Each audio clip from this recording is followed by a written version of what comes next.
Most common questions that I get asked when people find out that I'm a creation astronomer is, what about distant starlight? How did God get the light from those distant galaxies to Earth in thousands of years that the Bible says for the age of the universe? Well, there are actually several different ways to get light to travel those enormous regions in a relatively short amount of time.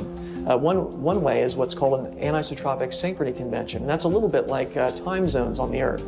You know, I can leave Kentucky at around 4 o'clock in an airplane and arrive in Colorado at 4 o'clock without going infinitely fast or anything like that. And the reason is because the way time is defined on Earth, we use a local time convention as we travel across the world. As long as I'm going west, that'll work. Well, a similar thing can be done in space, and in fact has been done since ancient times. And so perhaps God is using that anisotropic time zone model of zones out in space there. And so light can travel those enormous regions in no time at all. Light can be created with the star on day 4, and it can arrive on Earth on day 4, you see, so it's not really an issue. But there are other creationists that have proposed that God used perhaps time dilation, gravitational time dilation, for example.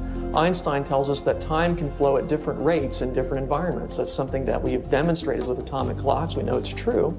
So perhaps time flows more slowly on Earth than it does in the distant region of the universe, because the Earth is in a gravitational well. That is, it's near the center of a finite amount of galaxies, and therefore time would flow more slowly on Earth than it does out in the distant regions of space.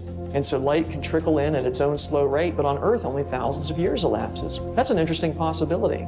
There's also an offshoot of that called Carmelian physics that would allow basically the same thing to happen, but it adds an extra dimension to general relativity. So these are interesting possibilities, but we should also keep in mind the possibility that God may have used a supernatural mechanism. After all, God is not bound by the laws of nature as we are, especially during the creation week when God was doing things in a supernatural rather than a naturalistic way. And so that's certainly a possibility as well. It may be that we can't understand how an infinite God can do it, but that doesn't mean that he can't do it. He's, after all, infinite.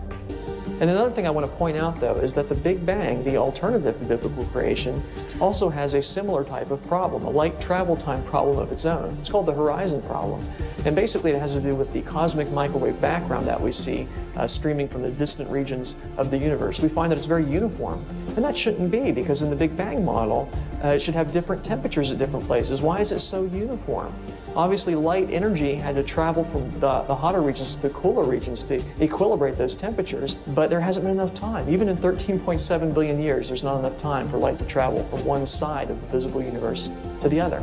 And so that's a light travel time problem for the Big Bang.